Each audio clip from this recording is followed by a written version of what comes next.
She buried her husband with nothing but a prayer and a lie. 16 years later, men with guns came to collect what he'd left behind.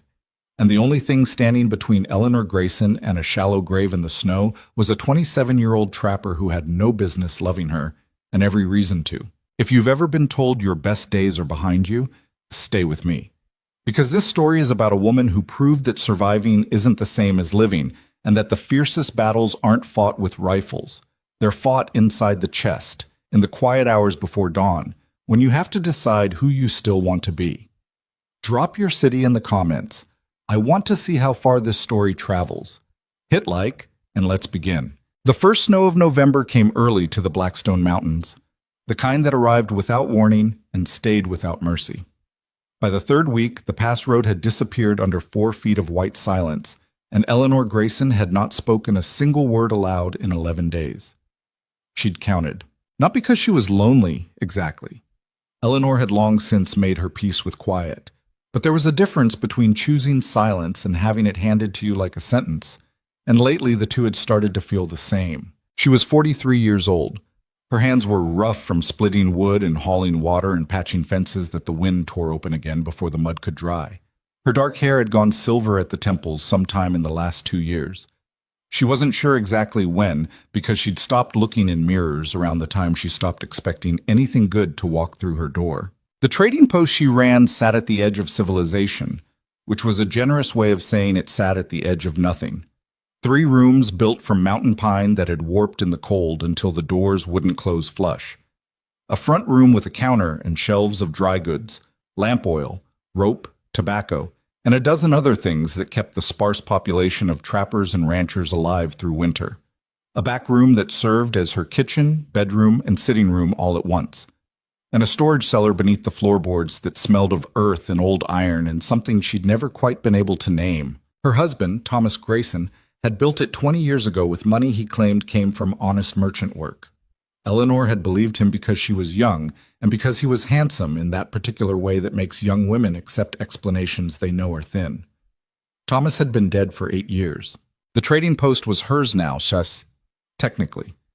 In practice, it belonged to the First Territorial Bank of Harrow, which held a lien against the property that Eleanor had been chipping away at with the slowness of water wearing down stone. Some months she made enough to cover the interest and a little extra. Some months she didn't, and she'd go to bed calculating what she could sell and what she couldn't live without, and often the numbers didn't add up no matter how she arranged them. Her nearest neighbor, a rancher named Dodd, who ran cattle 3 miles south, had offered to buy her out 6 times in as many years. Each offer came with a smile that didn't reach his eyes, and a comment tucked inside it like a blade inside a handshake. A woman alone up here, at your age. It's no kind of life, Eleanor. You ought to think about what's practical. She always sent him home with the same answer. The land wasn't for sale. What she didn't say was that the land was all she had left of anything. Not because she loved it, exactly, but because selling it would mean admitting that the life she'd built here, the cold mornings, the debt, the silence, had been for nothing. And she wasn't ready to admit that. Not yet. The afternoon Silas Rowan first walked through her door, Eleanor was behind the counter tallying a column of figures that kept refusing to come out right.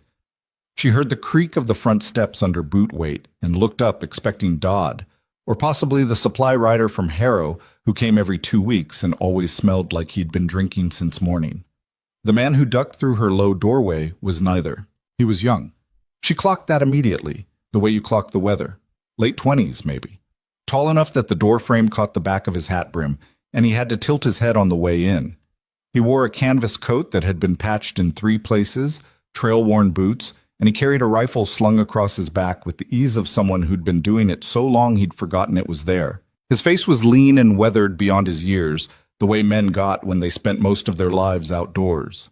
A few days of dark beard, eyes that were a particular shade of gray-green that Eleanor would later find difficult to describe accurately, not because she couldn't find the words, but because she noticed them at all, which surprised her.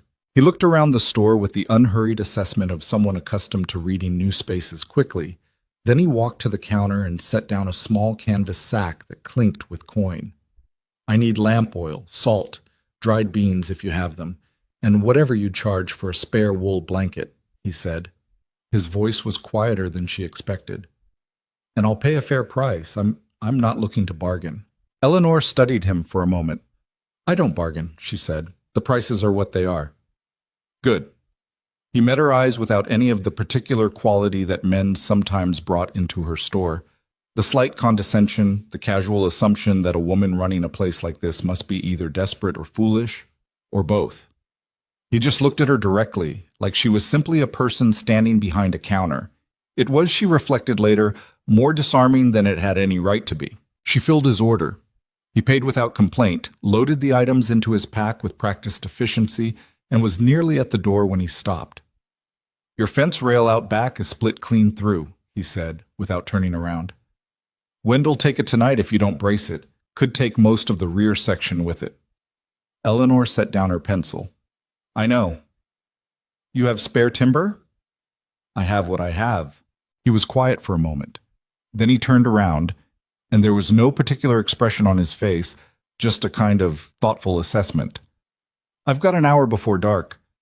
I can fix it if you want." "I don't need charity." "I know you don't." He said it simply, without offense. "I've got rope and timber in my rig that I'm not using tonight. Consider it a trade for the directions to the Henderson Creek Trail. I've been trying to find it for 2 days." Eleanor looked at him for a long moment. Then she told him how to find the Henderson Creek Trail. And Silas Rowan went out back and fixed her fence in the dying light, working with the focused competence of someone who didn't need to be told twice how to do anything. He was gone before she thought to ask his name. He came back 4 days later. He bought more supplies. Not more than he needed, she noticed, just what he'd actually run out of. And this time he mentioned that one of her water barrels had a slow leak that would become a faster one if it sat in the freeze-thaw cycle another week. "I noticed it when I was working on the fence," he said. "How do you know it's still leaking?" "I don't. I'm guessing." Eleanor went out and looked. He was right. His name, she learned, was Silas Rowan. He was a trapper by trade, which meant he moved through the Blackstone High Country following a circuit of lines he'd set over several seasons, checking in at the trading post every week or two when his route brought him through. He talked without waste. He didn't fill silences with noise the way some men did, the ones who were uncomfortable unless they could hear themselves speaking. By December, he'd repaired the water barrel, rehung the storage room door that had been sticking since September, and helped her stack 2 cords of wood along the south wall where it would stay driest. He never asked for payment beyond what they'd agreed on, and he never made the work into something larger than it was. Didn't stand back and survey it with the look that said, "You'd have been in real trouble without me." He just did what needed doing and moved on. Eleanor found this so deeply unusual that, for several weeks, she spent time trying to figure out what he actually wanted. Everyone wanted something. Her husband had wanted her silence. Dodd wanted her land. The bank wanted her money. Strangers who did favors were generally working towards something, and the longer it took them to reveal it, the worse it usually turned out to be. But December became January, and January brought cold that dropped the temperature to the point where the sap in the pines cracked like rifle shots in the night. And Silas Rowan kept coming through her door every week or two with nothing on his face but straightforward purpose, and she still couldn't figure out his angle. She started to think, tentatively, against her better judgment, that maybe there wasn't one. It was in the deep of January that he started staying through the worst nights. Not inside, she hadn't offered that, and he hadn't asked. He slept in the barn when the storms came down hard enough that traveling would be dangerous. And in exchange, he kept the animals through the night, checking on the 2 horses and the small flock of goats that Eleanor relied on for milk, and that were prone to a variety of catastrophes in extreme cold. She was aware that she should probably put a stop to it, not because she thought he had bad intentions, but because she could feel herself getting used to it. The sound of someone else moving around the property in the mornings, a lamp burning in the barn window, footsteps on the porch that weren't hers. One evening in late January, she made soup, thick venison broth with root vegetables. And there was more than she needed for one person, which was a fact she had been aware of when she made it. She stood in her kitchen for 10 minutes arguing with herself about it, and then she went to the barn door and knocked. "Soup's on if you want it," she said through the wood. A pause. Then, "I'll be in directly." He sat at her kitchen table and ate 2 bowls of soup without ceremony, and she sat across from him and ate one bowl, and for a while neither of them said anything. Outside, the wind worked at the eaves and the snow ticked against the window glass. "You've been out here a long time," Silas said eventually. Not a question, more like a thing he'd been thinking about that finally made it to his mouth. 14 years, alone the last 8. Since Thomas died. He nodded, looking down at the bowl. "Hard country to be on your own in." "Harder than I expected," Eleanor said, which was probably the most honest thing she'd said to another person in 2 years. She hadn't planned to say it. It came out before she could stop it, and she sat with the discomfort of that for a moment before deciding it didn't need to be taken back. "Why'd you stay?" he asked. "Where would I go?" "That's not an answer." She looked at him across the table, this quiet young man with his worn coat and his careful eyes, and she felt something turn over very slowly in her chest. Not warmth exactly, or not only warmth. Something more complicated. Something she didn't have a name for anymore, because she'd been telling herself for so long that she was past the age of feeling things like this.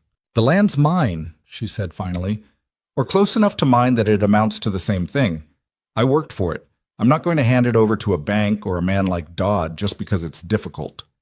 Silas nodded slowly. "Good reason." "What about you?" she said, because she'd been wanting to ask for weeks and had kept not asking. "You've been running this circuit since October. Most trappers head south by January."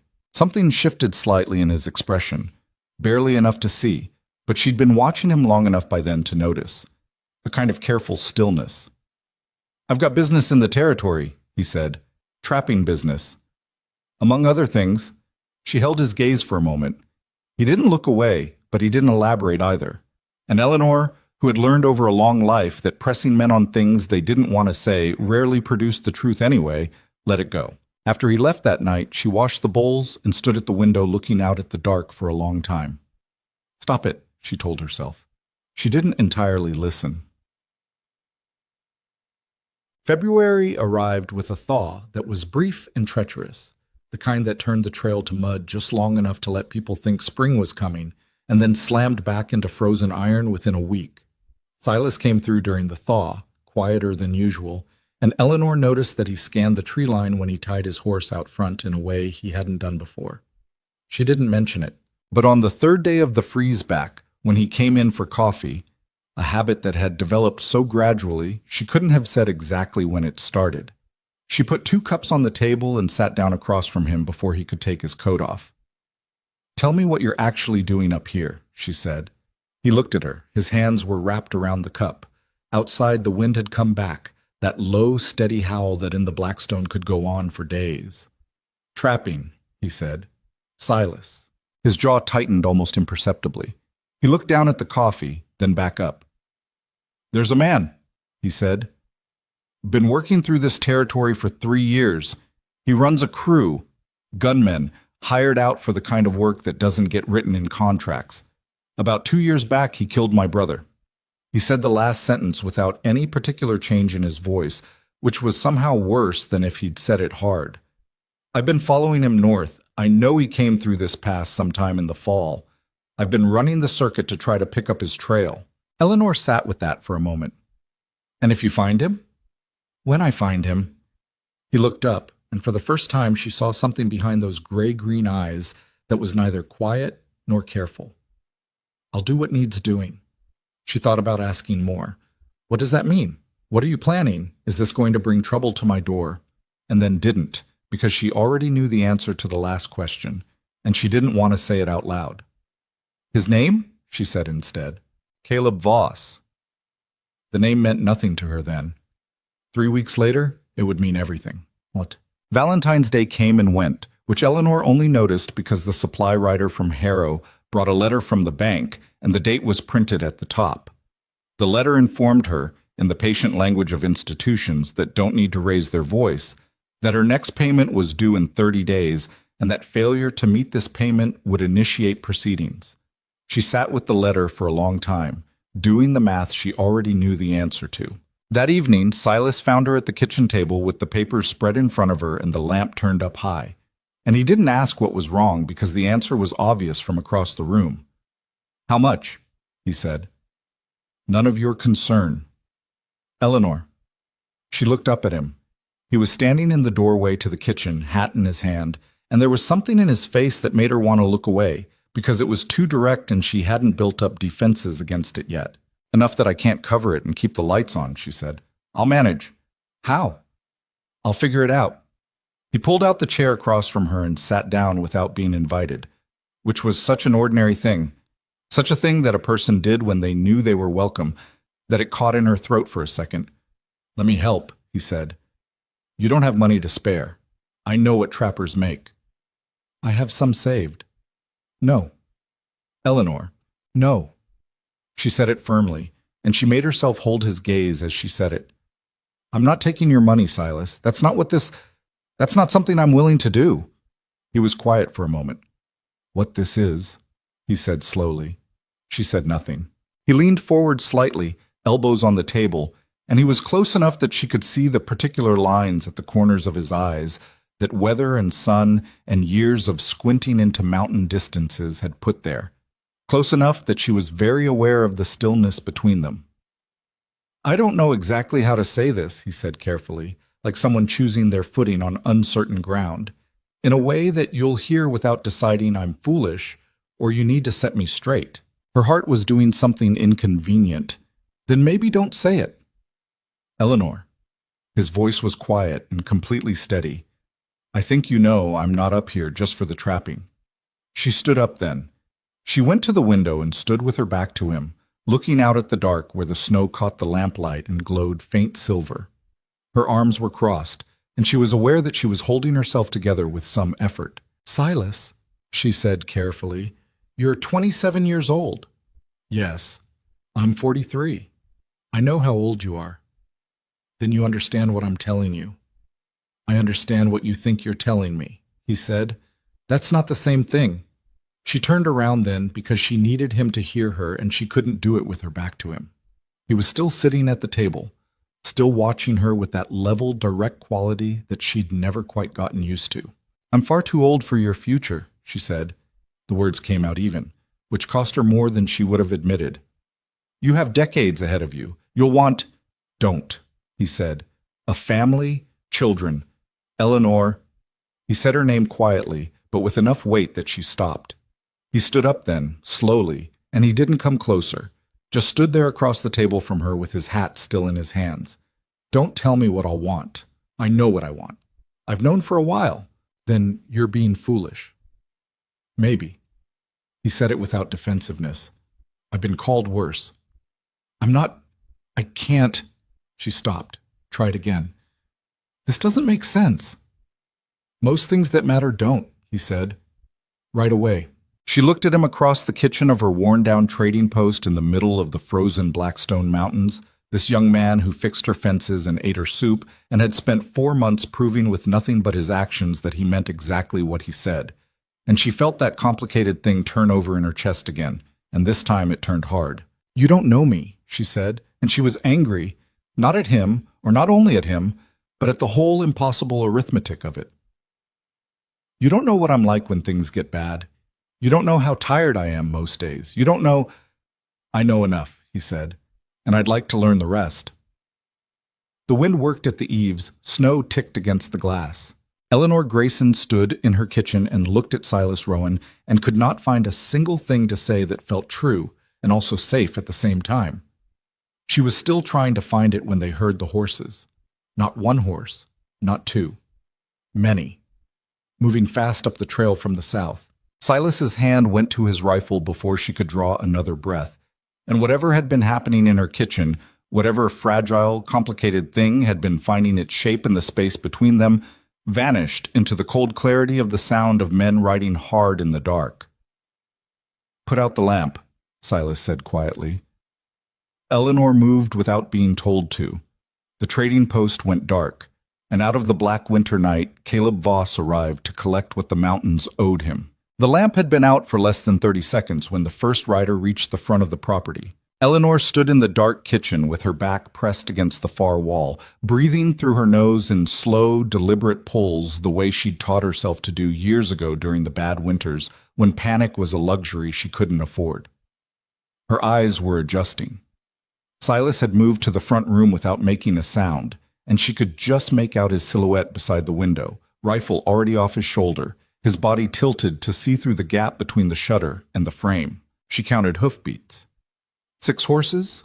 Maybe 7. They'd come off the main trail and pulled up in the yard without any attempt at quiet, which told her something right away. Men who rode in silence were men who were worried about being heard. Men who rode in like this, loud, unhurried, careless, were men who didn't think they had anything to worry about. That was worse. "How many can you see?" she said, barely above a whisper. 5 in front. Could it be more around the side? He didn't move from the window. "You have a weapon back there?" "Thomas's old shotgun. Under the counter." "Get it." She went to the counter by feel, pulling open the lower panel and reaching into the dark until her hands found the familiar weight of it. It hadn't been fired in 2 years, and she wasn't sure about the shells, but it was something solid and heavy, and right now solid and heavy was what she needed.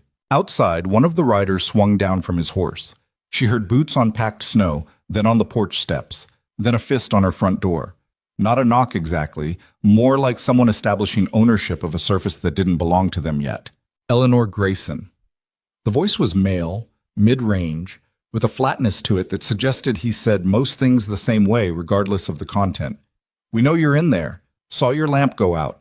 Open the door or we'll open it ourselves, and I promise you our way makes more of a mess." Silas looked back at her across the dark room. She could see enough of his face to read the question. She shook her head once. "Not yet." "Last time I'm asking politely," the voice said. "I heard you the first time," Eleanor called back, louder than she felt. She came around the counter and stood in the middle of the front room, shotgun low at her side, and she was glad it was dark because her hands were shaking slightly, and she didn't want Silas to see it. "I'm not in the habit of opening my door to strangers in the middle of the night. You want to buy something? Come back in the morning." A pause. Then, almost amused, "We're not here to buy anything." "Then what are you here for?" "Have a conversation with you about property rights." Another pause, longer this time. "And about a man named Thomas Grayson." The name hit her differently than she expected. Not like grief, she was long past that, but like a cold hand laid flat against the back of her neck. She kept her face still even though there was no one in front of her who could see it. "Thomas Grayson has been dead 8 years, she said. "Yes, ma'am, we know that too." Silas had gone very still by the window. Eleanor looked at him and found him already looking at her, and in the dim light coming through the gap in the shutters, she couldn't read his expression well, but she could see that his jaw was set and his hand on the rifle was not relaxed. "Open the door, Mrs. Grayson," the voice said. "We'll explain everything. You have my word, nobody gets hurt tonight as long as you cooperate." Words like cooperate from men who rode and ate to a property at night. She had been in enough hard situations to know that word was doing a lot of heavy lifting. She crossed to the door and lifted the bolt. Silas shifted position immediately, putting himself at an angle to the door where he'd have a sightline the moment it opened. She registered this without looking directly at him, the way you register someone's breathing in a dark room, peripherally, by instinct. She opened the door. The man standing on her porch was not what she'd pictured from the voice. She'd pictured someone older, heavier, more obviously dangerous in the blunt way that a rock or a closed fist was dangerous. Caleb Voss was none of those things. He was perhaps 40, lean as wire, with a face that had been handsome once and had gone sharp instead of soft as he aged.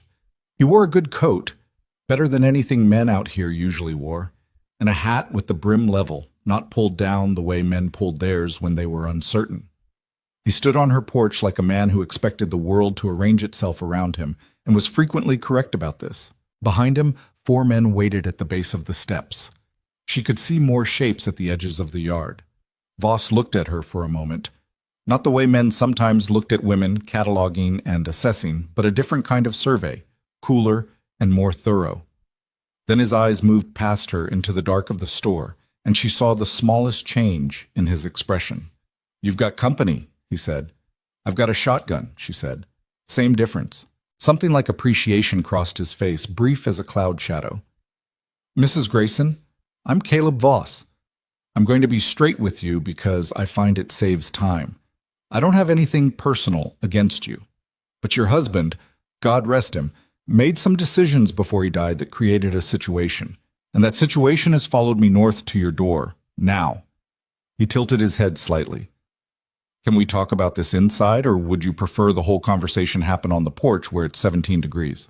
She stepped back from the door because there was no good alternative. Voss came in alone, which told her he was either very confident or very reckless, and from what she'd already seen, she suspected it was the former. He stopped just inside the door, letting his eyes adjust, and then he saw Silas standing in the shadows with the rifle, and he went absolutely still. The stillness lasted maybe 3 seconds. Then something happened to Voss's face that was not quite an expression, more like the shadow of one, there and gone before she could name it. "Well," he said quietly, "I'll be damned." Silas said nothing. The rifle didn't move. "You're a long way from the Powder River, Rowan." Voss said the name with the particular casualness of someone demonstrating that they aren't surprised, which meant they were. "Didn't expect to find you up here in the woman's trading post." "I go where I need to go," Silas said. "Sure you do." Voss turned back to Eleanor with the careful movement of a man making certain not to do anything that looked sudden. "You know who this is, Mrs. Grayson, the man standing in your store?" "I know who he is." "Do you know what he does? Beyond fixing fences, I mean." "Caleb." Silas's voice had a quality she hadn't heard from him before, flat and cold in the way that a river went flat before it dropped. "Say what you came to say." Voss looked between them for a moment. Then he turned to Eleanor and said, without any particular drama, "Your husband stole $40,000 in railroad gold." The room was very quiet. Eleanor heard the wind against the shutters. She heard one of the horses outside stamp and blow. She heard her own blood in her ears. "That's not possible," she said. "I wish that were true. Would make this simpler." Voss moved to her counter and leaned against it in a way that suggested he'd decided the immediate situation wasn't going to turn lethal in the next 60 seconds, and had adjusted his posture accordingly. 19 years ago, Thomas Grayson worked as a freight coordinator for the Sierra Pacific Line out of Hollings. He had access to cargo manifests, loading schedules. He and 2 other men intercepted a gold shipment in the Alcott Pass, 40 bars, bound for the Federal Mint in Carson City. They killed the 2 guards. "Thomas wasn't—" She stopped. Her mouth had gone dry. "I know what he was to you," Voss said, not unkindly, which was somehow worse than cruelty. "But people are generally a few different things at once, Mrs. Grayson. His partners were caught inside the year. Thomas wasn't. He'd already used his cut of the gold to buy land up here, build this place, build you both a life." He paused. "The problem is the gold was never recovered. His partners went to their graves swearing Thomas had the lion's share, closer to 30 bars, hidden somewhere on the property." Eleanor's hands were very steady now. The shaking had stopped sometime in the last 2 minutes, replaced by a stillness that she recognized as the particular quiet her body produced when things became bad enough that panic was no longer a useful option. "You said Thomas's partners were caught," she said. "You said they died." "Their organization didn't." Voss looked at her steadily. "I work for the men who've been waiting 20 years to recover that gold. I'm not going to pretend that's a noble enterprise, but I'm also not here to burn your house down if you'll simply help us find what we're looking for. And if I don't know where it is, then we look together. And when you find it," Voss smiled for the first time. It didn't make him look friendlier. "We go away." The shot came from outside, sharp and flat through the winter air, and it wasn't aimed at the building. It was a signal. Eleanor felt it in her chest before she understood what it meant, and then she understood. Someone outside had spotted something. Or someone. Silas was already moving. "Down!" he said, and Eleanor dropped behind the counter on instinct as he put himself beside the front window and looked out fast, then pulled back. "2 men coming around the east side," he said. "They found my horse." Voss had straightened from the counter. The easy manner was gone, replaced by something faster and more angular. "Rowan, this doesn't have to—" Silas kicked the front door open and fired twice into the yard. Everything came apart at once. The sound of the rifle in the enclosed porch was enormous, and Eleanor heard men shouting outside and boots on the steps, and she came up from behind the counter with the shotgun, and she fired without entirely thinking about it toward the shape that appeared in the doorway, Not Voss, someone else. One of the men from outside who'd come in behind the noise. The blast took him in the shoulder and he went backward off the porch. Her ears were ringing. She pumped the shotgun and her hands worked even though she couldn't feel them properly. Silas had gone out the front. She could hear shooting. His rifle, then other guns, then silence, then his rifle again. Glass broke in the back room. She turned and saw a shape at the rear window, and she brought the shotgun up and the shape disappeared. Then Voss's voice, from somewhere outside, carrying over the confusion with the practiced ease of a man who'd given orders in chaotic places before. Pull back! Pull back! We're done for tonight. More shouting. A horse screaming somewhere. Busos, the high panicked sound of an animal that has heard too many guns too close. Then hoofbeats, multiple sets, moving away south down the trail and diminishing. Then quiet. The kind of quiet that comes after violence, which is different from every other kind. Eleanor stood in the middle of her front room with the shotgun in her hands and broken glass on the floor and a smell in the air that she recognized from nowhere, except that it was unmistakable once you'd been in a room where guns had been fired. Her ears were still ringing, a high, thin note like a wire pulled taut. Silas came back through the front door. He was bleeding from a cut on his left forearm. She could see the dark stain spreading through the canvas of his coat, and he was breathing harder than she'd ever seen him breathe before. He looked at her first, right away, before anything else. "You're hurt," she said. "It's nothing serious." He looked around the room quickly. The broken glass, the door hanging at a wrong angle, a lamp that had fallen and somehow not caught fire. "You're all right?" "I'm all right." He let out a breath. Then he went to the window and looked out at the dark yard for a long moment. "They'll be back," he said. "I know. Voss doesn't give up. He'll come back with more men and a different approach." He turned from the window. "We have to decide what we're going to do." Eleanor set the shotgun on the counter.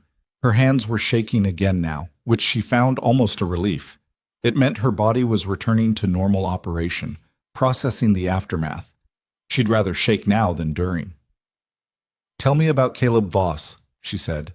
"Not what he told me in there. Tell me what you know." Silas came away from the window and sat down heavily in the chair by the cold stove. He pressed the back of his hand against the cut on his arm for a moment, checking how bad it was, then apparently decided it could wait. "Voss runs enforcement for a man named Aldrich Crane," he said. "Crane has money in a dozen things: cattle, freight, some mining operations. But the money he cares about is the kind that doesn't get written down. Gold, mostly. He's been financing recovery operations for stolen shipments for 15 years.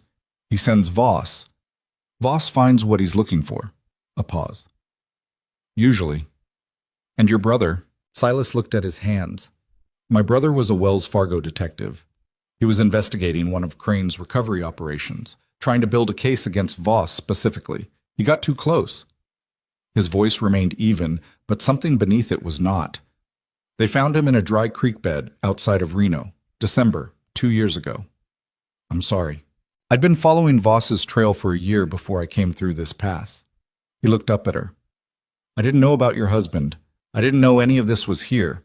I want you to understand that." "I believe you." He nodded. Then, "You didn't know about Thomas." She thought about how to answer that honestly. "I knew things didn't always add up," she said slowly. "The money for this property came faster than it should have from honest merchant work. There were times he'd go quiet about certain things in a way that I learned not to press on." She looked at the wall, at nothing in particular. "I told myself the explanation was something small, something ordinary that he was embarrassed about, a debt or a bad deal he didn't want to admit to." She was quiet for a moment. "I wanted the explanation to be small." Silas said nothing, which was the right thing. "He was a decent enough husband," she said, and she was aware of how much was compressed into that word enough and what it cost her to say it simply and without decoration. "Not a warm man, not someone who made the winters shorter, but he worked hard and he didn't raise his hand and he didn't leave." A pause. "Or I thought he didn't leave." She caught herself on the last sentence, hearing it land wrong, and then left it where it fell because this was not the time for that particular door. "We need to search the property," Silas said, "for the gold. If it exists, and I think it does, Voss is going to tear this place apart looking for it. Better we find it first. At least then we have something to work with. Work with how? He leaned forward, elbows on his knees. I don't know yet, but empty hands are worse than full ones. She looked at him across the cold kitchen.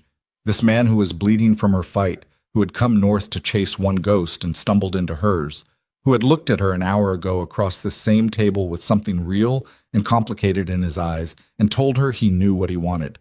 She thought about the distance between the person she'd been for the last 8 years, careful, contracted, useful in a functional way, and whatever was on the other side of a night like this. There's a cellar, she said. He looked up. Beneath the storage room. Thomas built it the first year. I use it for root vegetables in summer, but there's a section in the back, a wall that doesn't match the rest of the construction. I always figured it was just poor carpentry. She stopped. I never looked at it as anything else. Silas stood up. Show me, he said. They took the lamp, low, with the shutters on the windows, and went through the back room to the narrow panel in the floor that opened onto the cellar steps. The air coming up was cold and dark and smelled of turned earth and old wood, and Eleanor led the way down because she knew where to put her feet. The cellar was maybe 15 feet by 12, with rough-cut timber walls and a dirt floor that stayed cold enough year-round to keep things from spoiling badly. Eleanor moved to the back wall with the lamp held up. In its light, the difference was obvious once you looked for it. The back wall was newer timber, cut differently, fitted together with a precision that the rest of the cellar didn't have. Silas came up beside her. He ran his hand along the seam where the wall met the floor, pressing in different places, working his way left until his hand stopped. He pressed, and something gave. Not much. Half an inch? A slight pivot, but enough that they could see the seam of a door that had been built to look like a wall. Silas found the edge with his fingers and pulled. The door swung outward on hinges that had been greased recently enough that they barely made a sound, which told Eleanor something that made her stomach drop. Thomas had greased those hinges. Not years ago. Months before he died, or whenever the last time was that he'd opened this. Beyond the door was a space the size of a large wardrobe, dug back into the earth. And on the floor of that space, sitting in the dirt under 8 years of dust in the quiet dark, was a heavy iron chest with a bar lock that had been bolted from the outside. They looked at it for a moment without speaking. Can you open it? Eleanor said. Silas pulled his belt knife and worked it into the lock mechanism. It was old and the cold had contracted the metal, and it took him 4 minutes of working that she could see cost him something with his injured arm. Then the lock turned and he lifted the lid. Gold bars.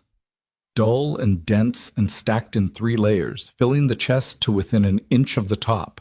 She didn't know exactly what she'd expected. Doubt, maybe, the relief of finding nothing, but the sight of it hit her somewhere between her stomach and her chest. So it was true. All of it. Silas reached into the chest and moved the top layer carefully, checking the space beneath. His hand found something that wasn't metal. He pulled out a bundle of papers tied with old twine.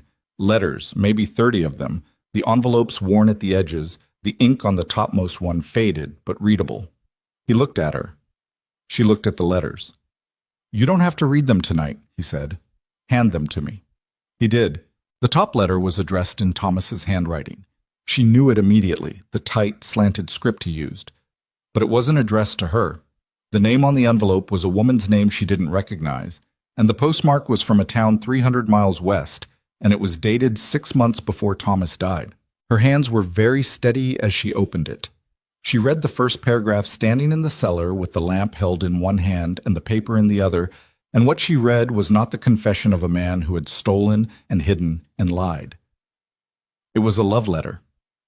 A detailed, specific, completely ordinary love letter from Thomas Grayson to a woman named Cora Vane, describing the life he was planning for the two of them in California, the money he had set aside, the spring when he intended to leave. She didn't read the rest of it.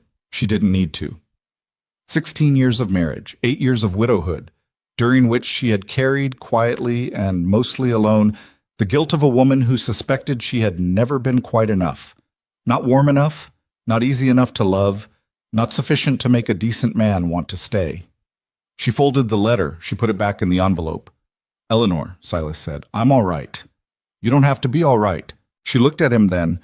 and something in her face must have been plainly visible because he didn't say anything else. He just stood there in the cold dark of the cellar and waited. The way he'd learned to wait, without making the silence into a demand. She was not going to cry in a cellar over Thomas Grayson.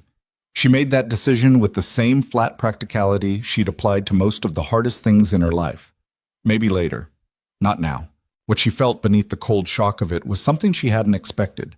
Something that felt inconveniently and unmistakably like the first breath after a long time underwater. "He was going to leave," she said. Not quite a question. Not quite a statement. "Looks that way." She set the bundle of letters on top of the gold. 30 bars, she said. Her voice was level. $40,000. And Voss is coming back with more men to take it. Yes. Then we need a plan. She turned and looked at the iron chest, at the lamplight catching the dull gleam of the bars. "Because I am not running." Silas looked at her for a moment. Something moved behind his eyes. Not surprise, exactly. More like confirmation of something he'd already suspected about her. "No," he said. "I didn't think you would be." They stood in the cellar of her trading post in the middle of the frozen Blackstone Mountains, with 30 bars of stolen gold at their feet, and a dead man's letters on top of them, and an unknown number of armed men somewhere south on the trail. And Eleanor Grayson felt the last of the old weight begin to shift in her chest. Not gone. Not yet. But loosening. She picked up the lamp. "Come on," she said.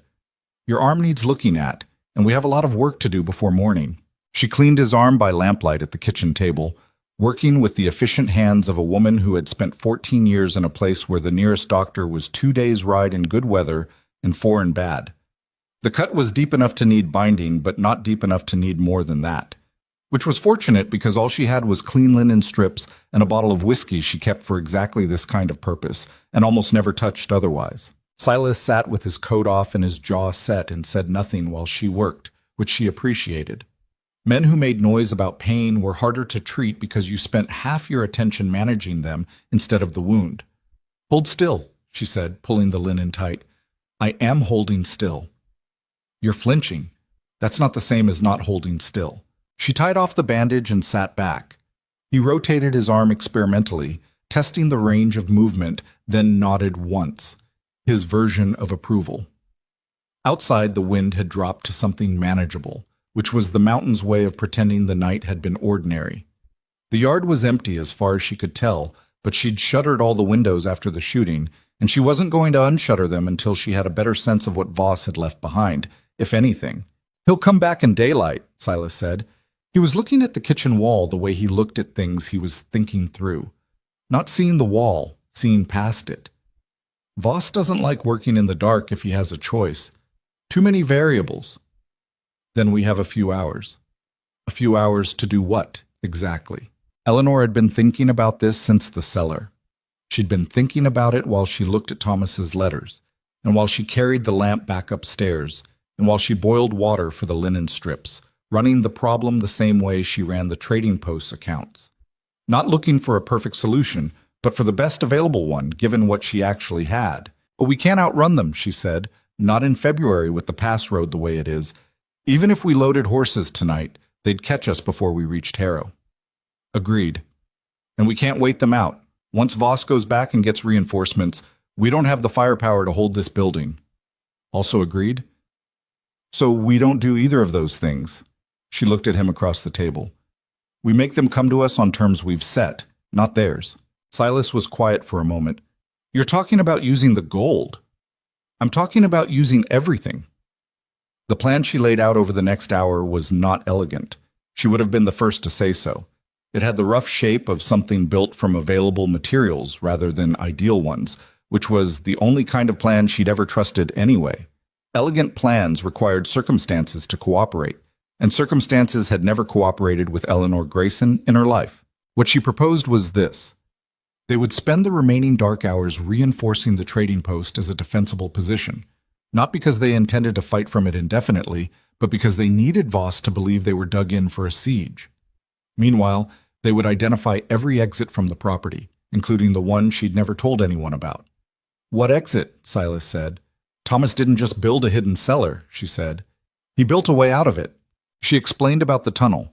She'd found it by accident 3 years into her widowhood, moving barrels in the cellar's back section and discovering that the earth behind the false wall didn't just conceal the iron chest. It concealed a passage, narrow and low, that ran approximately 60 feet north-northeast before emerging behind a rock shelf at the base of the ridge. Thomas had shored it up with timber, well enough that it had survived 8 winters without collapsing. She had no idea when he dug it or how, only that he had, and that she'd kept it to herself in the unexamined way. You kept things that felt like a secret even when you didn't know what they were a secret from. Now she knew. Silas listened to all of this without interrupting. When she finished, he said, "He built a hidden cellar, filled it with stolen gold, and dug a tunnel out of it." "Yes. And you stayed in this house for 8 years. I didn't know about the gold." "I know." He rubbed his face with his good hand. I'm not saying it to criticize you, Eleanor. I'm just—" He stopped, started again. "Thomas Grayson was a more complicated man than I expected." "He was a more complicated man than I expected, too," she said. "And I was married to him." Silas looked at her for a moment, reading something in her face, and then he nodded and let it go. "The tunnel is our exit," he said, "if we need it. When we need it." "When we need it." He accepted the correction. "But if we're going to use the gold as leverage, we need to move it first. Or some of it. We can't carry all 30 bars through a 60-foot tunnel." "We don't need all 30 bars," she said. "We need enough to make Voss believe he's winning." He looked at her steadily. "Walk me through it. Voss wants the gold. That's what he came for. The reason we're still alive is that he doesn't know exactly where it is. He knows it's somewhere on the property, and he needs us cooperative enough to help him find it. If he believed he could get it without us, he'd have already burned the building." She paused. "So, we let him find the cellar. We let him find the chest, but we make sure that when he opens it, he finds only part of what was there. And the rest goes with us, through the tunnel." Silas turned this over. She could see him checking it for holes, which was what she'd been doing since the cellar, and she already knew what the largest hole was. "It only works," he said slowly, "if Voss doesn't pursue. If he's satisfied with what's in the chest and lets us go." "He won't be satisfied," she said. "Voss doesn't strike me as a man who accepts partial payment." "Then what's the point of—" "The point is the distraction. The point is the time it buys us while he's down in the cellar, counting bars and calculating how many are missing. That time is the difference between getting through the tunnel before they circle the building and not getting through it." Silas sat with this for a long moment. Outside, the wind picked up briefly, rattling the shutter on the back window, then dropped again. "It might work," he said, in the tone of someone who thought it might not. "It's what we have," she said. They worked through the rest of the dark hours with the focused grimness of two people who know they won't get more sleep but don't say so out loud. Silas reinforced the front door with a timber bar and used what lumber she had in the storage room to shore up the east-facing shutters, which were the oldest and most likely to fail.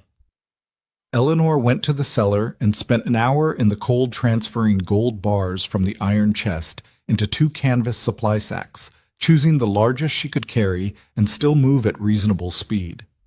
She left 14 bars in the chest, rearranged to fill the visible top layer, the way you arrange the last few items in a depleted pantry to make the shelves look fuller than they were. While she worked, she found herself picking up Thomas's letters without intending to. She didn't read them again. She just sat there on the cold dirt floor with them in her hands for a minute or two, feeling their weight, which was less than she'd expected for something that had taken so much from her. Then she put them back on top of the remaining gold bars and closed the chest and relatched the lock. She thought about what it meant that he'd planned to leave. She turned it over the way you turned a stone over to see what lived underneath, and she found, to her own careful surprise, that the thing living underneath wasn't what she'd expected. It wasn't grief. She'd done her grieving, or enough of it. It wasn't anger. Or it was anger, briefly, and then the anger passed through her like weather and left something quieter in its place. What she felt, sitting in the cellar in the dark with her dead husband's secret in her hands, was a kind of settling. The specific physical sensation of a weight being redistributed, not removed, but shifted to a place where it sat differently against her body. For 8 years she had carried the quiet, unspoken question of whether she had been insufficient, whether the coldness of their marriage had been her failing, whether a different woman, warmer or easier or less difficult in the particular ways Eleanor was difficult, might have made Thomas Grayson into the man she'd wanted him to be. The letters answered that question, and the answer was that she had never been the variable. She climbed back out of the cellar with the 2 canvas sacks over her shoulders and a straighter spine than she'd gone down with. Silas was in the front room when she came through, testing the shutter latches. He looked at her face when she came in and read something in it that made him not ask questions, which was the right instinct. "Ready?" he said instead. "Almost." She set the sacks down and went to the shelf behind her counter, where she kept the things she actually valued. Not inventory, but the small accumulated evidence of a life. A tin box with her mother's wedding ring in it. The deed to the property, folded in oilcloth. A photograph. One of the old kind where everyone looked stiff because they had to hold still so long, of herself and Thomas taken the year they moved to the mountains. She looked at the photograph for a moment, then left it where it was. She took the tin box and the deed. Dawn came in the way February dawns came in the Blackstone. Gray first, then slightly less gray.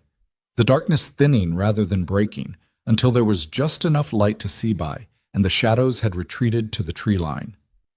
Silas came to stand beside her at the front window, both of them looking out at the yard and the trail and the tree line to the south. "How long do you think we have?" she said. "Voss will want full light. He had 2 men hurt last night, maybe 3.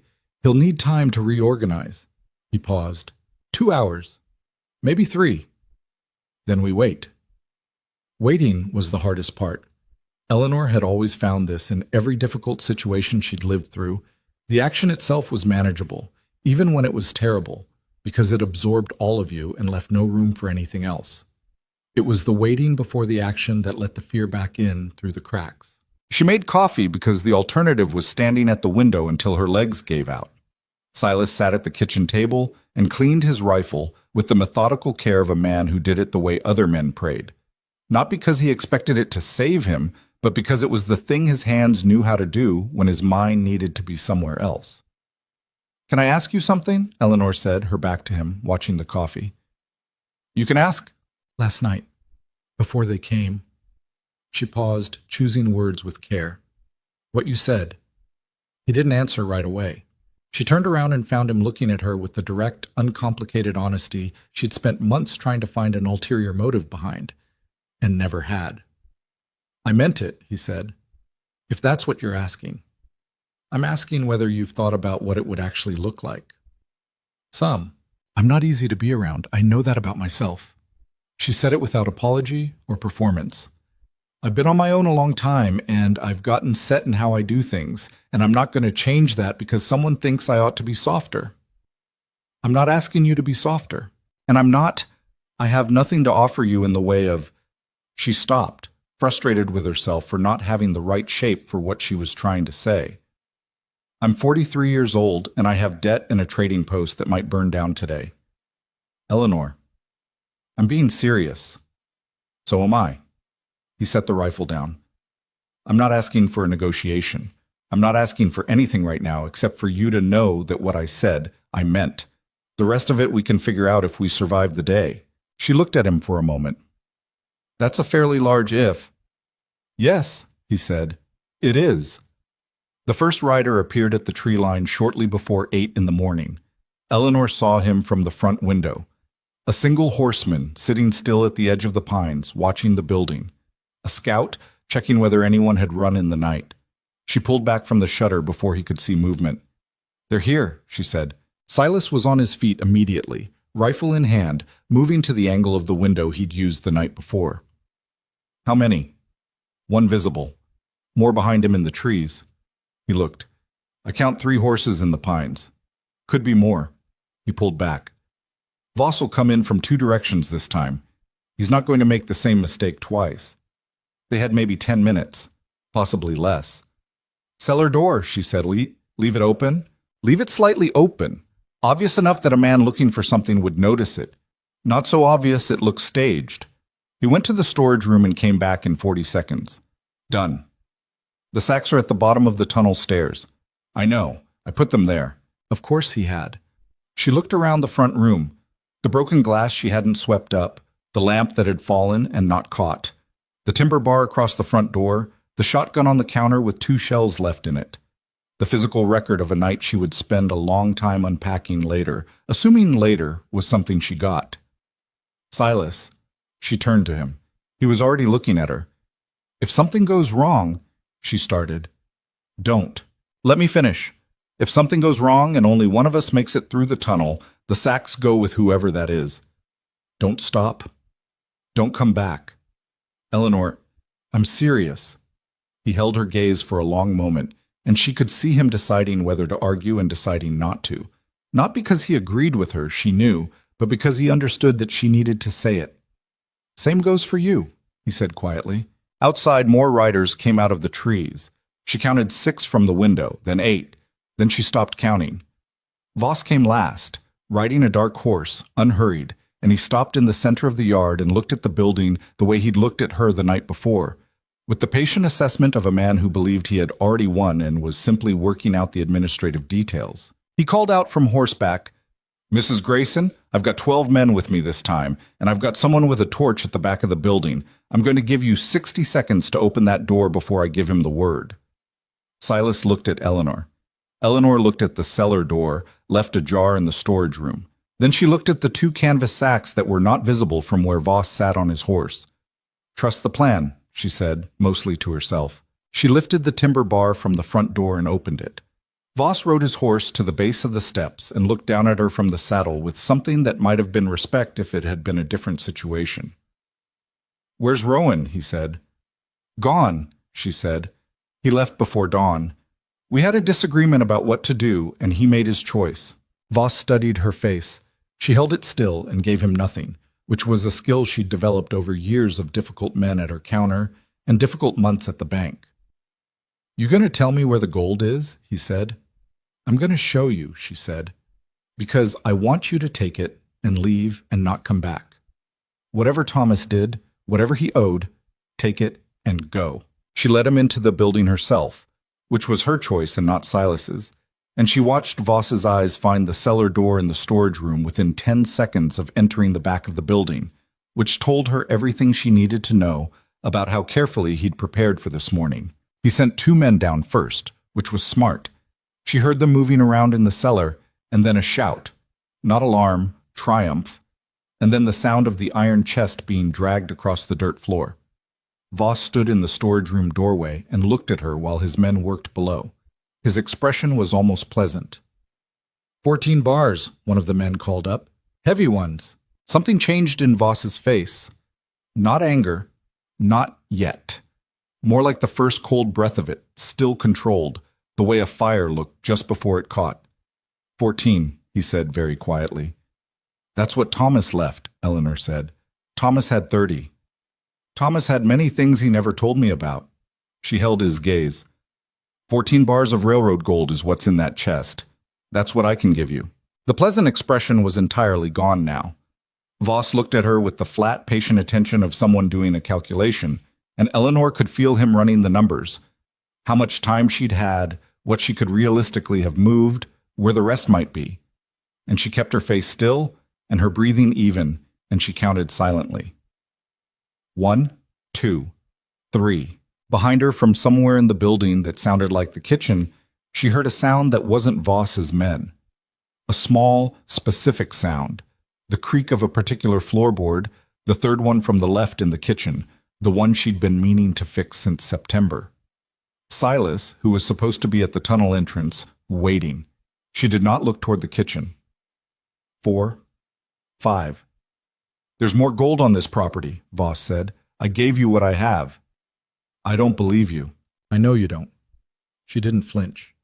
But I also know you're a practical man. 14 bars is 14 bars. You can spend the next week tearing apart every floorboard and ridge line on this property, looking for the rest, and maybe you find something and maybe you don't. Or you can take what's in that chest and be 4 days south of here before the next storm comes in. Voss looked at her for what felt like a very long time. Then something shifted behind his eyes. Not agreement, but the decision to defer the disagreement. Get the chest up, he said to the men below. Eleanor stood in her storage room and watched them haul the iron chest up the cellar steps, with the controlled effort of men who understood the weight of what they were carrying, and she kept counting silently. And she did not look toward the kitchen, and she did not look toward the storage closet in the back corner where the tunnel entrance was concealed behind a false wall that Thomas had built with the same careful deception he'd apparently applied to everything in his life. And then she smelled smoke. Not wood smoke. The specific wrong smell of something catching that shouldn't, of oil and old timber and the particular acrid quality of a fire that hadn't been set in a fireplace. She looked up. Through the small gap at the top of the rear shutter, she could see the orange edge of something that was not dawn light. The man with the torch at the back of the building. Voss had given the word before he came inside. The negotiation, the chest, the counting of bars, it had all been performance. He'd decided before he rode into the yard that the building was going to burn regardless. "You already told him," she said. Voss looked at her with something that might have been regret if he were built differently. "I told you I had 12 men, Mrs. Grayson. I didn't say they were all waiting on my instruction." The smoke was thickening. She could hear it now. The particular low roar of something feeding, growing, finding more of itself to consume. She had perhaps 4 minutes before the back of the building was fully involved. She had 30 feet between her and the storage closet, and Caleb Voss was standing directly between her and it. "Eleanor." Silas's voice from the kitchen doorway, level and clear. Voss turned. Silas fired. The shot took the man on Voss's left before he could bring his weapon up. And then everything came apart for the second time in 12 hours, and Eleanor stopped counting and ran. She went right, not toward the kitchen where Silas was, not toward the front door where Voss's men were now pouring in, but right into the storage room, past the iron chest that 2 men were struggling to lift, past the cellar door, to the back corner and the false panel. She hit it with her shoulder and it gave, and she went through into the narrow dark beyond it, and her hands found the first canvas sack, and she got the strap over her shoulder, and then the second sack, and she was moving, bent low, into the tunnel, into the smell of cold earth and old timber, and somewhere behind her the sound of shooting and the growing sound of fire eating the building she had lived in for 14 years. She didn't stop. She didn't look back. 60 feet of dark, and the weight of the gold on her back, and the tunnel pressing in on both sides, and the cold coming up from the earth floor, and she kept moving. And somewhere behind her she heard the tunnel entrance open again, and footsteps, and she said nothing, asked nothing, just kept moving toward the cold air. She could already feel against her face from the other end. The rock shelf at the tunnel's exit was crusted with ice, and she came out of it on her hands and knees into the February morning, her breath clouding, the canvas sacks dragging across the frozen ground. She turned immediately, back to the rock face, and looked toward the building. The rear wall was burning openly now, orange and black, and the smoke was going straight up in the cold air like a signal. She could hear shouting from the front of the property, Voss's men, organizing, but not yet coming around the north side. She heard movement in the tunnel behind her. Silas came out of the rock shelf 2 seconds later, one arm braced against the tunnel wall, his rifle in his other hand, and there was blood on his face from somewhere that hadn't been bleeding before, and he looked at her with the concentrated focus of a man accounting for something he'd been worried about. "Go," he said. "Are you?" "I'm fine. Go." She went. Up the ridge, into the tree line, into the cold white of the Blackstone Mountains, with 30 bars of stolen gold on her back, and the sound of her burning trading post dropping away below her, and for the first time in 8 years, Eleanor Grayson was moving toward something instead of simply standing her ground, and the difference between those two things was something she felt all the way through her chest. Behind her, Silas matched her pace. Steady, present. The smoke rose above the tree line in a black column that she imagined could be seen for miles. Let them see it. Let Voss stand in her yard and watch her home burn and think he had won something. In the Blackstone Mountains, in February, the cold had a way of clarifying what actually mattered, and Eleanor Grayson had never been clearer in her life. The tree line swallowed them within 2 minutes of leaving the tunnel, and Eleanor didn't slow down until the slope leveled enough that running became possible without the risk of going down hard on the ice. The canvas sacks cut into her shoulders with the particular cruelty of dead weight in motion, and she could feel the cold working into her lungs with every breath, that sharp interior ache that meant the temperature was well below zero and the body was registering its objections. She didn't stop. Behind her, Silas moved without complaint, matching her pace through the pine stands and the broken terrain of the ridge's lower skirt. The blood on his face had come from a cut above his right eyebrow. She'd seen it clearly when he came out of the tunnel, and it had run down and dried in the cold into a dark line along his jaw that made him look worse than he probably was. She catalogued this the way she catalogued everything now, quickly and without dwelling, storing it for later when later was an available option. They climbed for 20 minutes before Silas touched her elbow, and she stopped. He stood still, listening. She listened too. Wind in the upper pines, the distant sound of something that might have been the fire still working on the trading post's bones, a raven calling from somewhere to the east. Nothing that sounded like men on horses.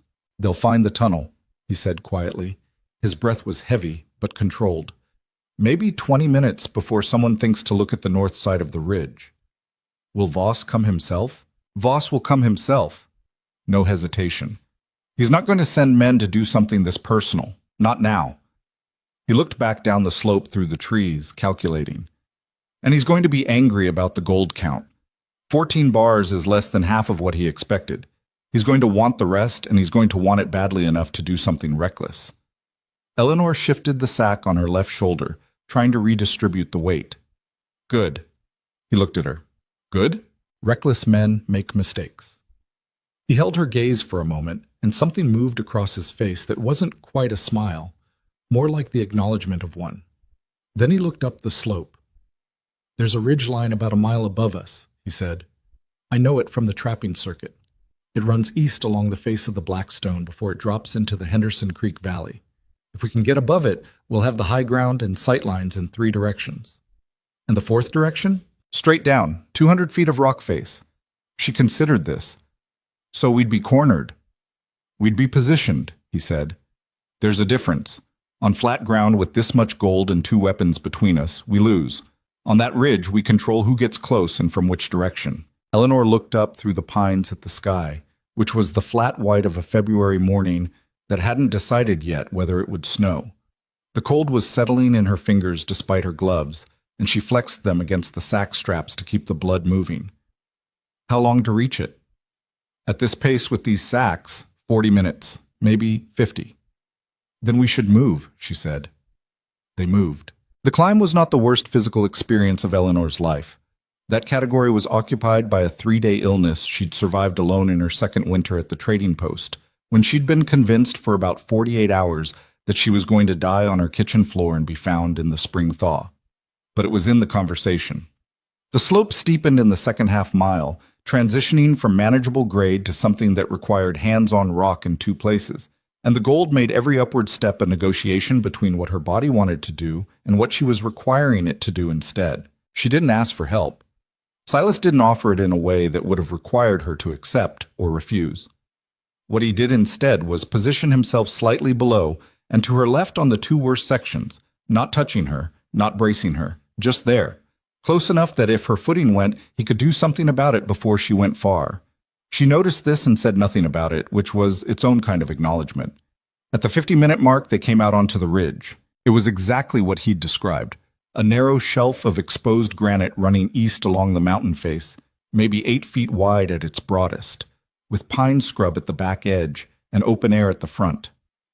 From where she stood, Eleanor could see the valley floor far below, the dark line of the trail coming up from the south, and in the middle distance, a faint thread of black smoke rising from where her trading post had been.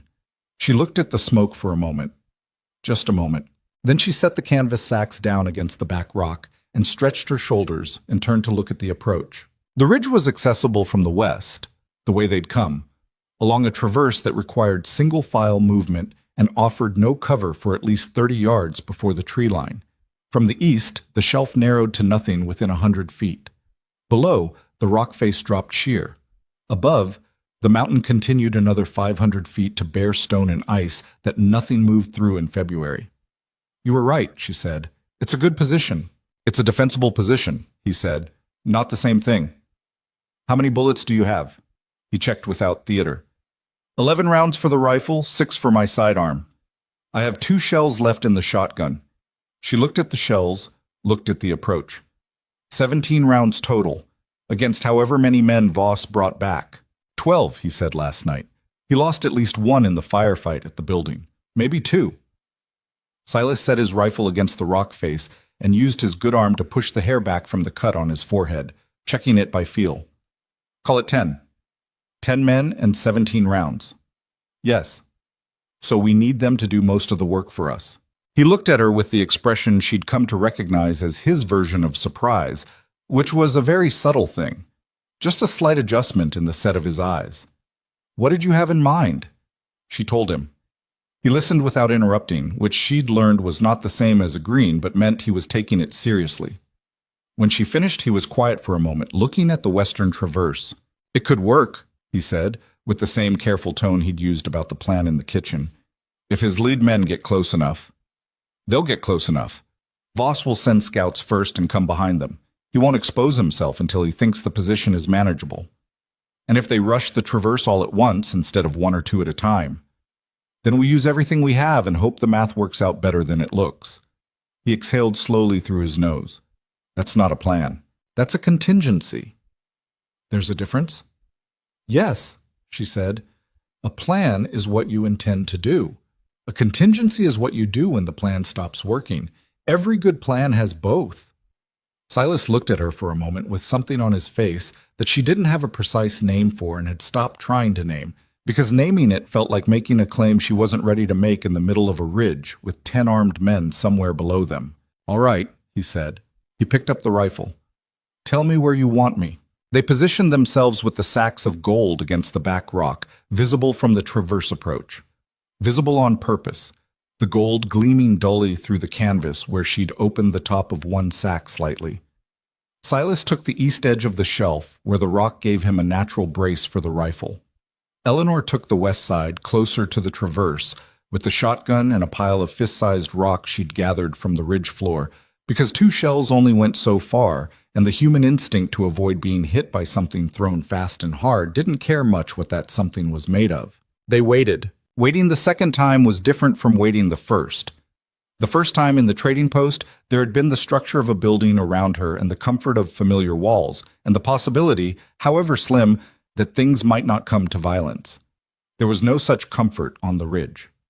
The wind came across the open face steadily, not gusting, just a constant cold pressure that found every gap in her coat and her gloves and her collar, and the sky above had made up its mind about snow and was beginning to make good on it, fine, dry flakes that came sideways on the wind and didn't accumulate so much as sting. She was cold. She was tired in the specific dense way of a body that had been in sustained crisis for 14 hours. Her shoulders ached from the gold and her hands were stiff, and the cut on Silas's forehead had reopened slightly in the wind and was tracking a thin red line down the side of his face again. Neither of them talked much.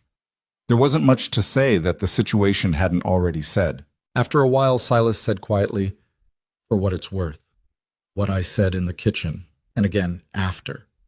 He was watching the traverse and not looking at her. "I want you to know it wasn't something I said because the circumstances seemed to call for it." "I know," she said. "I'm not a man who says things because circumstances call for them." "I know that too." He glanced at her then, briefly, before his eyes went back to the traverse. "Are you going to make me wait until we're off this mountain to know if there's any chance you—" "Yes," she said, a pause. "That's an answer at least." "Silas." "I know. Focus. Focus," she agreed. The first scout appeared at the west end of the traverse 18 minutes after they'd taken position. He was good. She'd give him that. He came low and used the scrub pine for cover and stopped for a full minute at the tree line before committing to the open section, scanning the ridge shelf with the careful attention of a man who'd been in bad positions before and had learned from the experience. He saw the gold. She watched him see it, the slight forward tilt of his body, the brief stillness of someone recalibrating their assessment of the situation. He looked back toward the trees. A signal. Then he started across the traverse. Silas fired when the man was 15 feet onto the open section. The shot was deliberately wide, close enough to send rock chips off the granite 2 feet to the man's left, far enough that it was clearly a warning rather than an attempt. The scout dropped flat immediately, pressing himself against the rock, and from behind the tree line Eleanor heard voices, urgent, low. Then Voss's voice, carrying clearly, even at this distance, with that same flat authority, "Rowan, I know that's you. Come out where I can see you." Silas didn't answer. Voss again. "You've got nowhere to go. That ridge has one way on and one way off, and I've got 9 men covering the tree line. You're going to run out of bullets before I run out of men." "He's not wrong about the math," Silas said quietly to Eleanor. "He's wrong about one thing," she said. "What's that?" She looked at the canvas sack with the open top, at the gold bars catching what pale light came through the snowfall. Then she looked at the traverse. "He thinks we're defending a position. We're not." She picked up the heaviest bar from the top of the sack. It was dense and cold and required both hands. And she looked at Silas. "We're setting a trap." She raised her voice then, cutting across the wind toward the tree line. "Mr. Voss, I have 16 bars of gold on this ridge. The rest is at the bottom of the tunnel. You can collect it when you go back. I'm prepared to give you what I'm carrying in exchange for safe passage off this mountain." A long pause from the tree line. Then Voss, with the careful neutrality of a man running the math. "Come out where I can see you. Come up where I can see you," she said back. "Just you. Your men stay at the tree line." Another pause. Longer. She heard movement in the trees, men talking, repositioning. The scout on the traverse hadn't moved, still pressed flat against the rock, apparently deciding that the most intelligent thing he could do was stay exactly where he was until someone gave him a clear instruction to do otherwise. Then Voss appeared at the tree line. He came onto the traverse alone, which surprised her slightly. She hadn't actually expected him to do it, and for a moment she recalibrated her estimation of him. He was either very brave or very confident, or both, and she'd spent enough time reading men across a trading post counter to know that confidence and intelligence didn't always come in the same package, but in Voss's case she suspected they did, which made this more dangerous, not less. He came across at an unhurried walk, his coat open despite the cold, his hands visible and away from the sidearm on his right hip. The scout on the ground pushed himself up to a crouch as Voss passed and fell in 3 steps behind him, because that was the kind of authority Voss carried, the kind that reorganized the people around him without requiring words. They stopped 8 feet from the edge of the shelf. Voss looked at the gold sack, then at Eleanor, then at Silas and the rifle. His eyes moved over all of it with the systematic quality of a man pricing things. 16 bars, he said. 16, Eleanor said, and the rest is in the tunnel. What's left of it? Some of it didn't survive the fire. Gold melts, Mr. Voss, at high enough temperatures. He looked at her with the expression of a man who didn't entirely believe her but was doing the cost-benefit of pushing the point.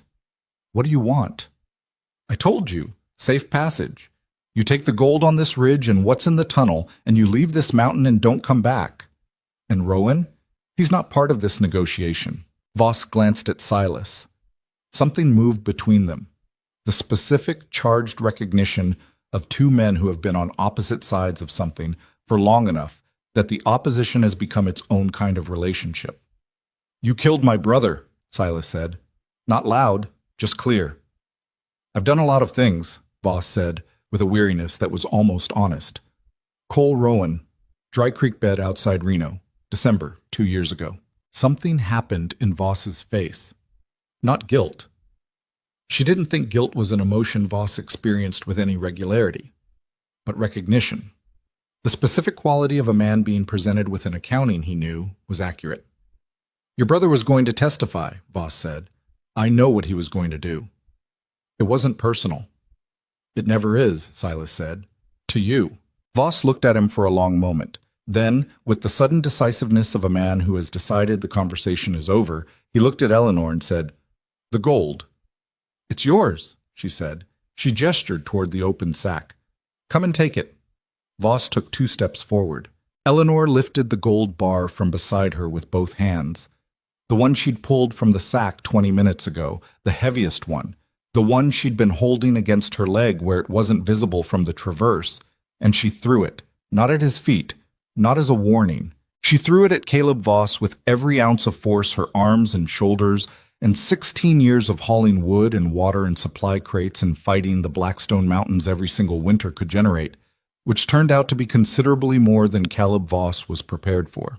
The bar was 12 inches long and weighed approximately 27 pounds, and it covered 8 feet in a flat, fast arc, and it caught him in the chest and upper stomach with a sound she felt more than heard, dense and final, like a door closing on something that had been open too long. Voss went backward, not stumbling, backward completely, his feet going out from under him and the air leaving his body in a single compressed sound, and he hit the rock shelf edge, and he went over it. Not over the 200-foot drop. The shelf was wider than that at his position, and what he went over was the outer lip of the granite shelf, down the first sharp break of the rock face, 15 feet of loose stone and ice before the terrain leveled briefly. She heard him hit. She heard him stop. The scout stood frozen for 1 full second. Silas shot him in the shoulder, and he sat down hard on the traverse and stayed there. From the tree line, shouting, men starting onto the traverse at once. She could see them coming, 3 in the first wave, and she grabbed the shotgun and fired the first shell into the rock face in front of the lead man. Not at him, in front of him, and the blast and the rock fragments were enough to make all 3 of them pull up short and go flat. Voss is down, Silas called out to the tree line, loud and deliberate. Your man on the traverse is hurt. If anyone else comes onto that rock, the next shot doesn't miss. Silence from the tree line. The particular silence of men without clear leadership making rapid individual calculations. Eleanor ejected the spent shell and loaded the last one with hands that were working on memory because she couldn't feel her fingers properly anymore. She looked at Silas. He was watching the tree line. His face was stone. How long do we hold, she said, low, until they decide it's not worth it? What if they decide it is? Then we find out what 17 rounds actually buys us. The wait was 4 minutes, which felt considerably longer. She watched the tree line and the traverse, and she watched the place where Voss had gone over the edge, where nothing moved now. The snow came down with the absolute indifference of weather, coating the traverse and the rock shelf and the still form of the scout who had sat down and not gotten back up. Then from the trees, the sound of horses. Multiple horses, moving, not toward the traverse, away from it, back down the slope the way they'd come. Silas kept the rifle up for another full minute after the sound faded. Then, slowly, he lowered it. Eleanor let out a breath that she'd apparently been holding for some time. They're gone, he said. For now, he agreed. He looked at the traverse, at the scout, at the edge where Voss had gone over. Then he looked at Eleanor with an expression that was complicated and tired, and something else she didn't try to read immediately. You threw a 27-pound gold bar at a man. I did. From 8 feet. It was closer to 8.5, I think. He stared at her. Eleanor, I had it positioned. I've been lifting things that weight for 15 years. She set the shotgun down and flexed her hands, trying to push feeling back into them. It worked. It worked, he agreed, with the specific helplessness of someone who had no useful response to that. He looked at the edge again. We should check. They crossed to the outer lip of the shelf and looked down the rock face. Voss was 15 feet below, lodged against a rock outcropping that had stopped his fall. He was not moving in the way a person moved when they were conscious, but he was moving in the way a person moved when they were breathing. Alive, Silas said. Yes. He'll need help getting off that rock face. His men will have to come back for him. Then let them come back for him. Eleanor straightened up from the edge. Let them take him down the mountain and tend to him and explain to Aldrich Crane how they lost 16 bars of gold and a man they couldn't kill. She looked at Silas. Crane is going to want answers. Voss is going to spend a long time providing them. He's not going to spend that time coming after us. Silas considered this. You're counting on Crane to be the thing that keeps Voss occupied. I'm counting on greed to do what greed does, she said, which is turn on itself. He was quiet for a moment. Then he looked at the canvas sacks, at the remaining gold, at the smoke still faintly visible in the valley below, where the sky met the distant tree line. The snow was coming harder now, and the wind had picked up in the way it did in the late morning of Blackstone February, when the temperature dropped another 5 degrees and reminded you that the cold had not finished with you yet. The Henderson Creek Valley is 4 miles east along the ridge, he said. There's a trapper's shelter I know, about 2 miles in. It's not much, but it's solid, and it has a stove. How much food? Whoever used it last left some. Could be good, could be bad. Even odds. And from Henderson Creek? The valley road goes south, connects to the main Harrow line about 12 miles down. He paused. It's a long walk in this weather with what we're carrying. Then we'd better start now, she said. She picked up one of the canvas sacks. He picked up the other without discussion, without the small negotiation that a different kind of man might have attempted about whether she should carry it. He just picked it up, the same way he fixed fences and rehung doors and showed up in bad weather, without making it into more than it was. They walked east along the ridge, into the snow, single file where the shelf narrowed and side by side where it widened, and they didn't talk for a while because the wind was in their faces, and talking into cold wind cost energy that neither of them had to spare. After a mile, when the terrain eased and the pines closed in enough to cut the wind, Silas said, "For what it's worth." She waited. "I've been in a few bad situations," he said. He was looking ahead at the trail. "Worse than this, maybe, in some ways. I've had people beside me in those situations who were competent, good under pressure, but—" He stopped, started again. "The way you think. When everything's wrong and there's no good option, and most people would either freeze or run. The way your mind moves through that." He paused. "I've not seen that in a lot of people." Eleanor walked for a moment with that sitting between them. "I've had a lot of practice," she said. "I know. I'm not saying it like it was easy for you." He glanced at her. "I'm saying it like it's something worth knowing about yourself." She didn't have an answer for that. Or she had one, but it required more stillness than she currently had access to, and she filed it away in the place where she put things that needed to be looked at carefully and not quickly. The trapper's shelter was where he said it was, and it was roughly what he'd promised: solid, cold, and containing a partial sack of dried beans and a tin of salt pork that had survived the winter intact. The stove took 20 minutes to coax heat from because the flue was iced up, and Silas worked at it with his injured arm and his cold hands while Eleanor stacked the gold sacks against the back wall and sat down on the bench with her boots off, working, feeling back into her toes. When the stove finally caught and the warmth began to work its way out into the small space, they sat on either side of it with the beans heating in the pot and the wind talking at the roof, and neither of them said anything for a long time. It was the first quiet that had felt like quiet in 2 days. Eleanor sat in it and let herself feel, just for a moment, the full weight of what the last 14 hours had been. The shooting, the cellar, Thomas's letters, the fire, the ridge, the gold bar leaving her hands. She was alive. That was the first thing. She was cold and exhausted, and her shoulders would ache for a week, and she had nothing left to her name except the clothes on her back and half a fortune in stolen gold propped against a shelter wall. But she was alive. And across the stove from her, warming his hands and watching the beans, with the patient attention of a man who had decided where he wanted to be, was Silas Rowan. She looked at him in the firelight for a moment, this young man who had walked into her store in October with coin and no angle, and spent 4 months proving that some things were exactly what they looked like. "Silas," she said. He looked up. "Ask me again," she said.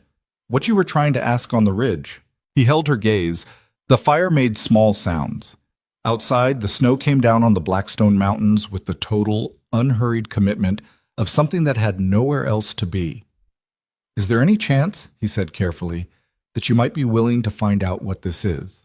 Eleanor Grayson, who had survived a marriage and a widowhood and a mountain winter and a man named Caleb Voss and her own considerable reluctance, looked at Silas Rowan across a fire in a trapper's shelter in the high Blackstone and said, "Yes." Just that. It was enough. The beans were not good. Eleanor ate them anyway, because the body didn't care about quality when it cared about fuel, and she'd learned a long time ago not to confuse the two. Silas ate his portion without comment, which she appreciated.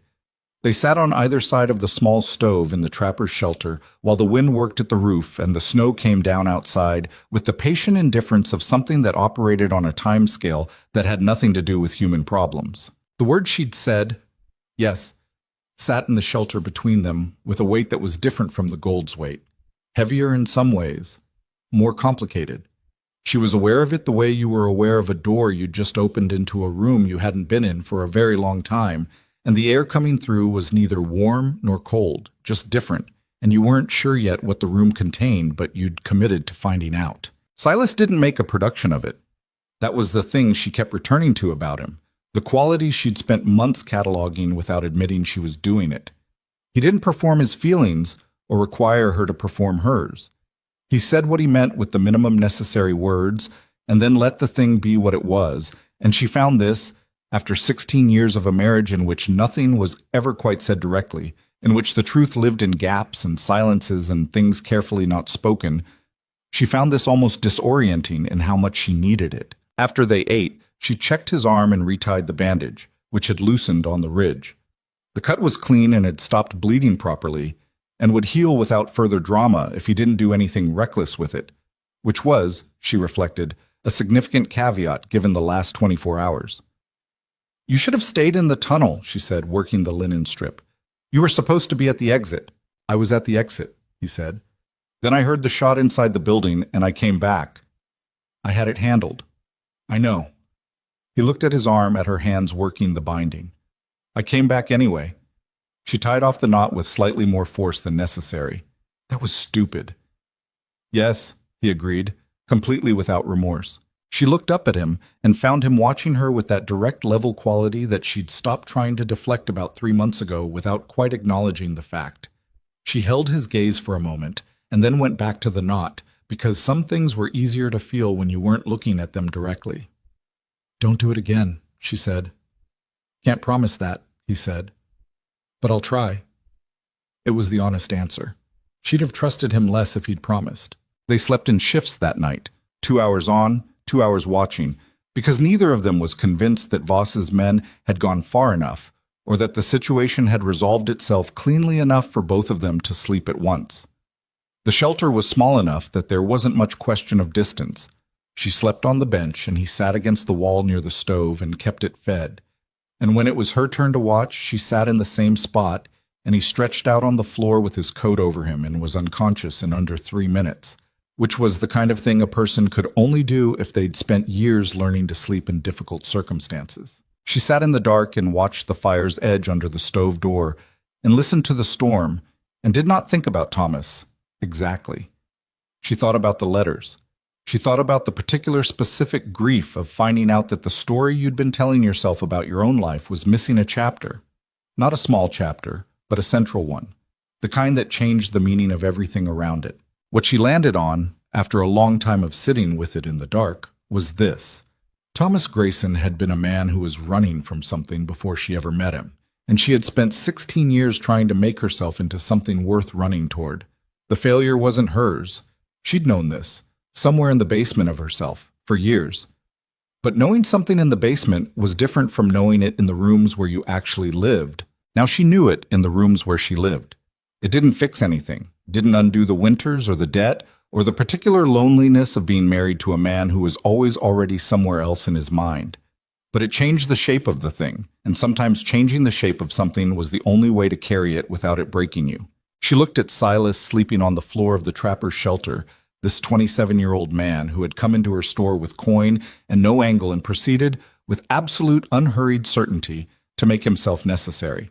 Not by demanding to be needed, but simply by showing up and doing the work, and being exactly what he presented himself as being. She thought about what it cost to trust that. She thought about what it cost not to. The storm broke toward morning. They left the Henderson Creek shelter at first light with the canvas sacks, and what remained of the dried beans, and a sky that had gone from white to a pale, watery blue that in the Blackstone meant the cold was absolute, but the day would be clear. The valley road south was under a foot of fresh snow that made the going slow, and Eleanor's legs were registering their sustained objection to 2 days of sustained extraordinary demand.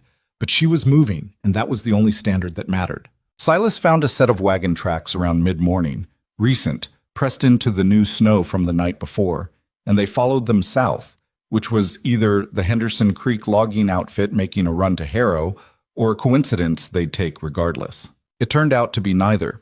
3 miles down the valley, they found a freight wagon with a broken rear axle and a driver named Persimmon Webb, who was 60 years old and had been sitting with his mule team since before the storm broke, wrapped in every blanket he owned, with the specific philosophical patience of a man who had decided long ago that most situations resolve themselves if you waited long enough. He looked at the two of them coming down the road with their canvas sacks and their assorted wounds and their general appearance of people who had recently had a worse time than him, and he said, "You look like you need a ride more than I need one right now."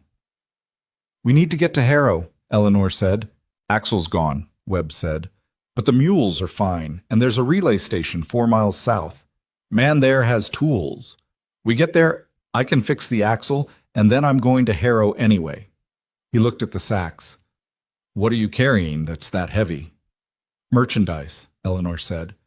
Webb looked at her with the eyes of a man who had been in freighting long enough to recognize the face of someone who didn't want to be asked twice.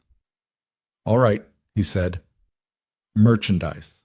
They helped him dig out the wagon enough to move it on the good axle, which took an hour and cost Eleanor's shoulders considerably, and then they moved south in careful stages to the relay station, where a man named Hobart fixed the axle with the slow competence of someone who'd done it before and charged a fair price and didn't ask questions, which was exactly the kind of person Eleanor had spent 2 days needing to find.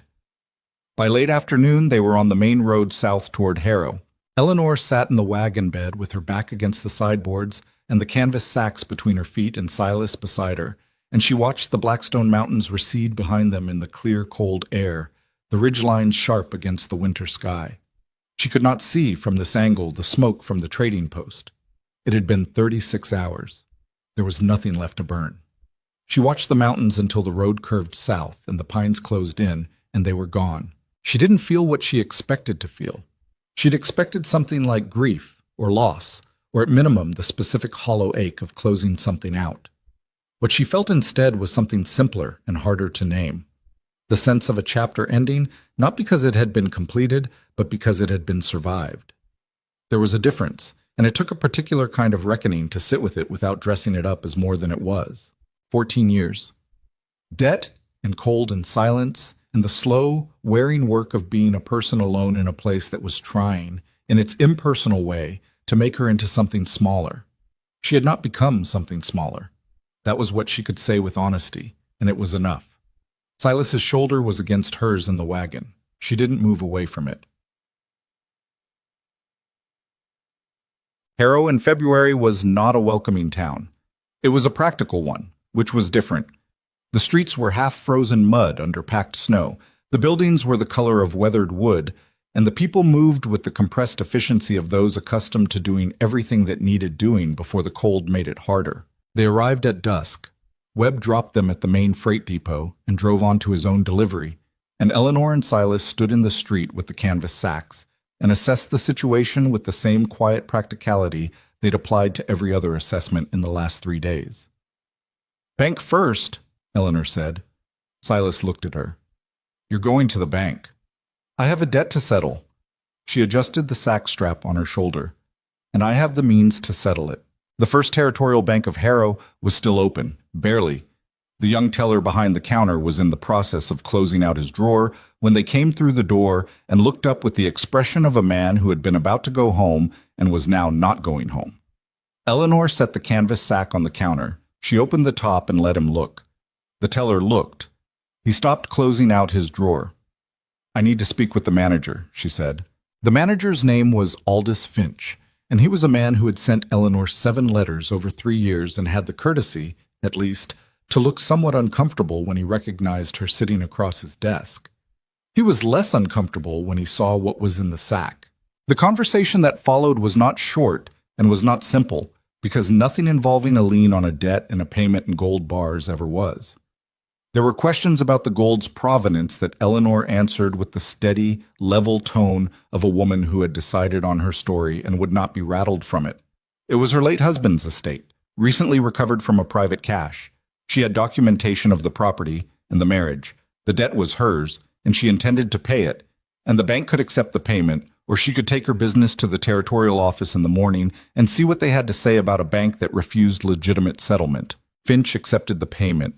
He accepted it with the expression of a man who had several more questions but was calculating that the answers might complicate his life more than the gold was worth.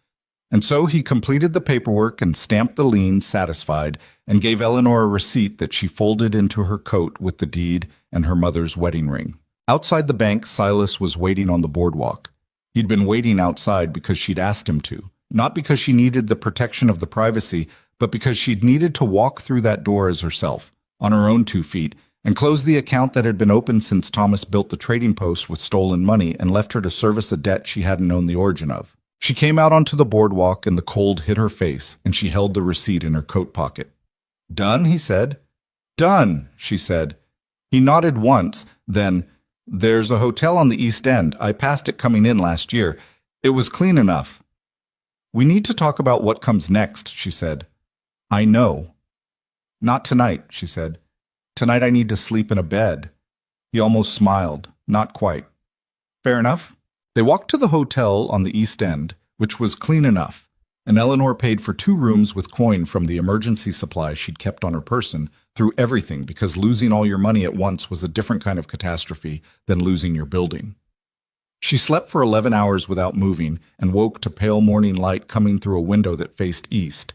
And for the first time in longer than she could specifically remember, she did not wake to a list of things that needed doing before the cold made them impossible. She lay still for a moment and felt the absence of that weight.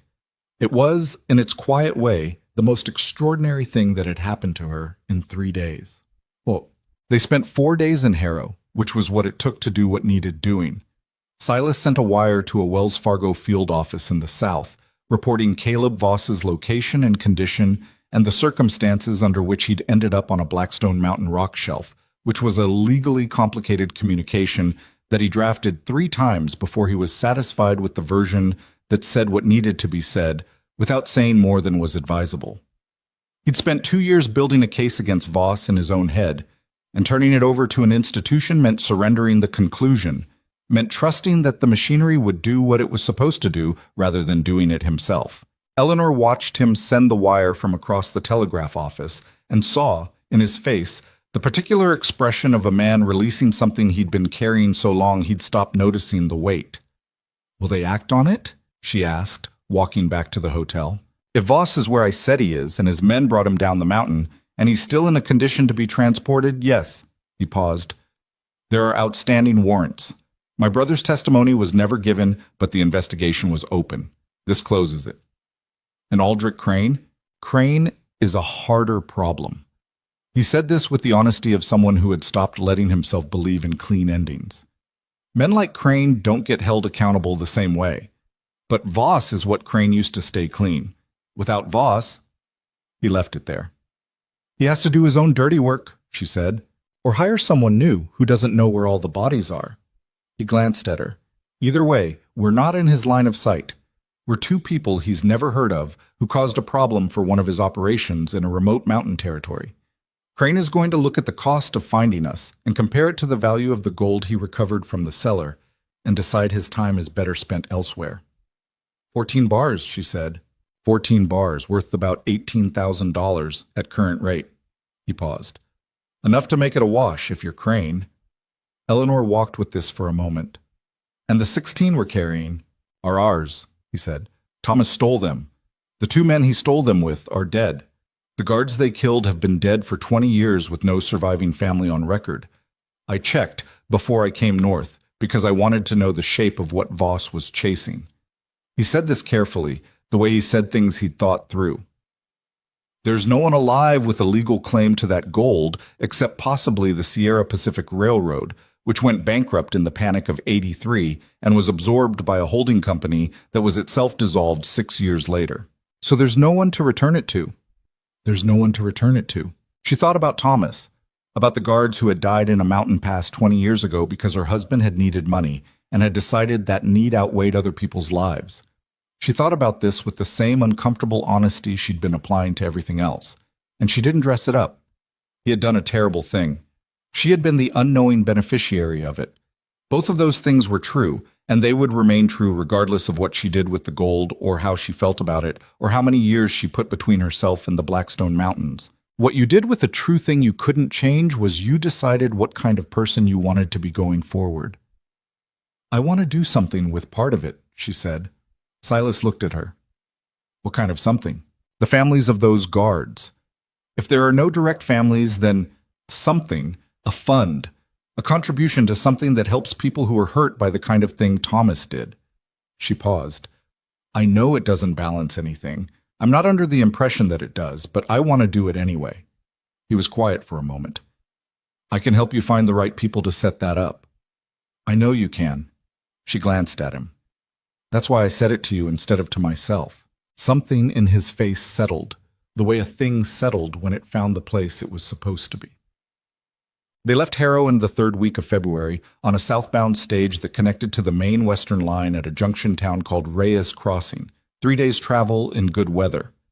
Eleanor had purchased a coat that fit properly because her old one had been lost in the fire, and the cold didn't care about anything except whether you were adequately prepared for it. Silas had his arm properly looked at by a doctor in Harrow who told him it was healing without infection and would be fully functional in 6 weeks, and charged him $2 for this information, which Silas paid without comment. They sat beside each other on the stage south and talked, sometimes, and were quiet, other times. And Eleanor found that the balance between those two things felt right in a way that she would have had trouble articulating but recognized immediately. Some people you needed to fill every silence with, because the silences otherwise became something uncomfortable. With Silas, the silences were just silences, not empty, not weighted with unspoken things, just two people being in the same place and not requiring anything from each other in that particular moment. She'd forgotten that it was possible. She hadn't known she'd forgotten it until she was sitting in a stagecoach heading south and feeling it. At Reyes Crossing, they took the western line, and on the second day of the train ride, Eleanor sat at the window and watched the country change. The mountains behind them first, blue-white in the distance and then lost in haze. Then the high desert, tawny and enormous and indifferent. Then, gradually, as they moved south and west, the color changing, greener, softer, the sky a different blue, the air that came through the window gap carrying something that wasn't cold. I've never seen the ocean, she said. This was not a statement she'd planned to make. It arrived the way things arrived when you'd been quiet enough for long enough that your mind stopped editing itself. Silas looked up from the window on his side. I have, he said. Once, coming up the coast when I was 19. What's it like? He thought about it. Not the performative thinking of someone buying time, but actually considering it. Like the mountains, he said, but moving. And you can't see what's in it, which is either frightening or a relief depending on your temperament. Which was it for you? Relief, he said. The idea that there's something that large that doesn't require anything from you. He paused. The mountains always felt like they were testing me. The ocean just was. Eleanor turned back to the window and watched the country moving past. I think I'd like to see it, she said. Then we will, he said, as simply as that. It was not a promise about the ocean specifically. They both knew that. It was a statement about the shape of what they were doing, that they were doing it together, and that the future it pointed toward was one they were building as they moved through it, rather than one that had been decided in advance. Eleanor had spent too long in a life where the decisions had already been made, where the shape of each day was determined by debt and season and the particular inflexibility of the situation she was in. The idea of a future that was genuinely open was something she approached carefully, the way you approached anything that had hurt you before, not refusing it, but not pretending the caution wasn't there either. She was 43 years old. She had silver at her temples and rough hands and a specific hard-won knowledge of what she could endure and what it cost to endure it. She was not the woman she'd been at 27 when she followed Thomas Grayson to the Blackstone Mountains and believed that the life taking shape around her was the one she'd chosen. She was not going to become that woman again. What she was going to become was something she didn't fully know yet. That uncertainty was, she was slowly and carefully deciding, not a problem to be solved. They arrived in a coastal territory town called Marin's Point in the first week of March, which was earlier in the year than Eleanor had intended to arrive anywhere, but which was where the train went and which turned out, against reasonable expectation, to be the right place. Marin's Point sat on a bluff above the Pacific. It was small, maybe 300 people, and had the rough-edged character of a town still deciding what it wanted to be. There was a harbor with fishing boats and a small freight operation and a main street with a general store and a land office and a saloon and a church, and the beginning structures of what someone clearly hoped would become more. They stayed at the boarding house while they looked at land, which took 2 weeks because Eleanor was not going to make a decision about land quickly just because she had the money to make it. She walked every parcel they were shown twice, in different weather, at different times of day, the way she'd have assessed any piece of ground that was going to require her sustained investment and trust. The property they settled on was 120 acres on the inland side of the bluff, sheltered from the worst of the sea wind, with soil that the land agent said was good for grazing, and a creek that ran dependably from a spring higher on the ridge. There was an existing structure, a 2-room cabin, nothing like adequate, and a barn that needed the roof replaced but was otherwise solid. Eleanor stood in the middle of the property on a clear March afternoon and looked at the cabin and the barn and the 120 acres and the creek and the sky. "It's not much," the land agent said with the nervous honesty of someone who genuinely wasn't sure of the sale. "I know what it is," Eleanor said. She bought it. The first year was hard in the ways that first years on new land were always hard, which was to say it was hard in practical, manageable, familiar ways that Eleanor knew how to meet. The cabin needed work before it was livable for 2 people with any degree of comfort. The barn roof took 3 weeks to replace and cost more than anticipated because the timber in Marin's Point was priced for people who hadn't grown up where trees were. The grazing operation started with 12 head, and the constant low-grade anxiety of someone who knew that 12 head was not enough, but was what they could support through the first season while they got the land right. Silas worked the property with the same focused competence he'd applied to everything else. Without performance, without requiring acknowledgement, just doing the work that needed doing. He was good with the animals in the particular way of someone who had spent years alone in territory where the animals were the only company, and the cattle responded to this, which Eleanor noticed and appreciated in the practical way she appreciated things that made the operation work. He was also, she discovered over the months, genuinely funny when he was comfortable. It came out in dry observations made without emphasis, in the particular timing of something he'd say exactly when the situation was at its most absurd.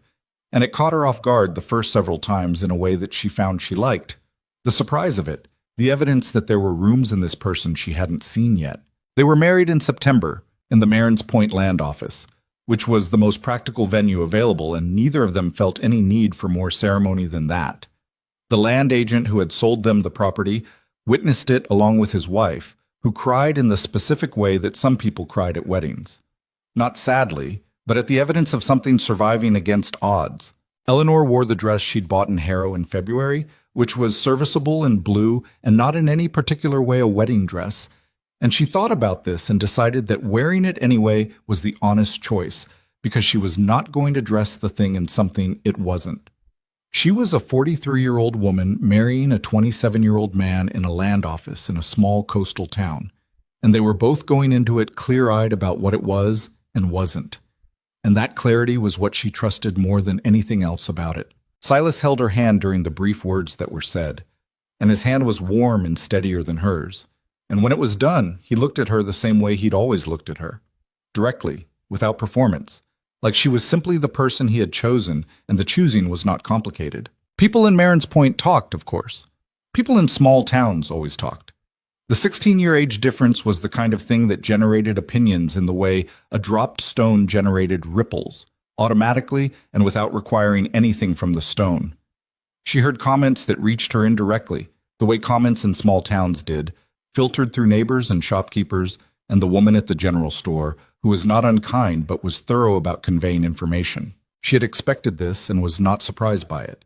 What surprised her slightly was how little she cared. Not in the aggressive way of someone who had decided not to care as a defense, simply in the way of a person who had learned, through considerable difficulty, the difference between what other people thought about her life and what her life actually was. They were 2 different things, and she had spent too many years confusing them, and she was done with that particular confusion. Silas, for his part, met comments about his marriage with the same level non-response he met most things. Someone at the saloon once made a remark, she heard about it secondhand, about whether he'd married his mother. Silas had apparently looked at the man for a moment and then said, "You think about my mother a lot?" and turned back to his drink, and the remark had not been repeated. The operation grew. By the third year, they had 60 head and a reputation for reliable stock, and Eleanor had added a supply component to their operation. Basic goods sold to the fishing boats and the smaller ranches north of town, nothing like the old trading post and scale, but enough to keep her hands in what she knew. She was good at it. She had always been good at it. The difference was that now the money it made was hers clearly and completely, with no debt running in the other direction and no ghost in the foundation. She thought about Thomas sometimes, less than she expected to. When she did, it was without the old tangle of guilt and inadequacy, without the weight of the question she'd been carrying for 8 years about whether she had been enough. That question had been answered in a cellar in the Blackstone Mountains in February by letters in her dead husband's handwriting. The answer was not comfortable, but it was clean, and she had found, over time, that she preferred a clean, uncomfortable answer to a comfortable, ambiguous one. She had been enough. The failure of that marriage had never been hers to carry. She had carried it anyway, for years, because that was what happened when you lived inside a lie long enough without knowing it was one. She let it go. Not all at once, not cleanly, not in one deliberate act of release that resolved everything neatly. Piece by piece, over months and then years, the way you let go of most things that had been embedded long enough to leave marks. Some mornings she still felt the old weight, briefly, before the day began, and she remembered where she was and who she was now. Then she got up and made coffee and went out to the morning and lived in it, which was the only thing she'd ever found that actually worked. Silas's arm healed fully, as the Harrow doctor had predicted. He took a part-time role tracking for a survey outfit that was mapping the coastal territory, which meant he was gone 2 or 3 weeks at a time in the spring and fall, and home the rest of the year. She had not asked him to give up that work. He had not offered to. They had simply understood, without negotiating it explicitly, that she was a person who needed room, and he was a person who needed movement, and that these two needs were not incompatible if you didn't try to make them into something they weren't. When he came back from those trips, he came back to the property and to her. And he always came back. That, she had decided, was the thing. Not the grand gestures or the perfect understanding or the seamless synchrony that people talked about when they talked about good marriages. The fact of coming back. The fact of choosing the same thing twice and then again. 4 years after they arrived in Marin's Point, a woman named Delia Marsh, who ran the town's small newspaper, asked Eleanor if she would write a monthly account of the operation's agricultural practices for the paper's readership, most of whom were trying to figure out how to make the coastal land work. Eleanor agreed and wrote the column for 3 years, during which time she discovered that she was good at explaining things. The specific, practical knowledge of how to keep animals through a hard season, how to read the weather coming off the water, how to manage a small operation with limited capital and maximum attention. People wrote to the paper about the column. A few came to the property to see the operation in person. Eleanor showed them what she knew without fuss or performance, the way she'd always done things, and a few of them started operations of their own that did well, and some of them came back to tell her so, and she took this in the quiet way she took most good things, without disbelieving it, without making it smaller than it was, and without needing it to be larger. The woman that Harrow and the Blackstone Mountains and Thomas Grayson's lies and 8 years of silence had tried to make into someone who had already used up her best years was at 47, at 50, something different, not unrecognizable, not magically transformed, just more fully herself than she'd ever been permitted to be before. The rough edges intact, the hard knowledge intact, the capacity for warmth that she'd always had but had learned not to spend carelessly, now spent on things that were worth it. Silas, on a spring evening in their 5th year, came in from checking the fence line on the north pasture and found her at the kitchen table with the old tin box open in front of her, the one from the trading post, her mother's wedding ring inside it, the thing she'd taken when she'd left everything else. He sat down across from her and looked at the box. "You kept it," he said. "I always kept it." He looked at the ring inside. "Your mother's? She gave it to me when I left home to marry Thomas." Eleanor looked at it. "She said it would keep me safe. I don't know that it did that, but I kept it." Silas reached across the table and closed the tin gently. He didn't say anything, which was right. "I'm glad I kept it," she said. He looked at her across the table in the late light coming through the kitchen window. This man who was now 31 years old and who had gray starting at his own temples from years of outdoor living, and who was still, after all this time, the most straightforward person she had ever known. "I'm glad you kept it too," he said. Outside, the Pacific was doing what it always did. Moving, enormous, not requiring anything. Eleanor had seen it now, many times. Silas had been right about it. It was like the mountains but moving, and you couldn't see what was in it, and she had decided in her particular way that this was not frightening at all. Some things were allowed to be large and unknown. Some things were allowed to be exactly what they were without requiring you to understand them completely. She had learned this late. She had learned it anyway. That was the thing about time. People talked about it as though it were a thief, the years going, the chances narrowing, the window of possibility closing in increments until there was nothing left but the life you'd already had. Eleanor Grayson. Rowan, who had stood in a frozen trading post at 43 and told a young man he was too late, had discovered that this was not how time worked. Time was not a thief. It was a terrain. Difficult in places, brutal in others, occasionally so beautiful it stopped your breath. You moved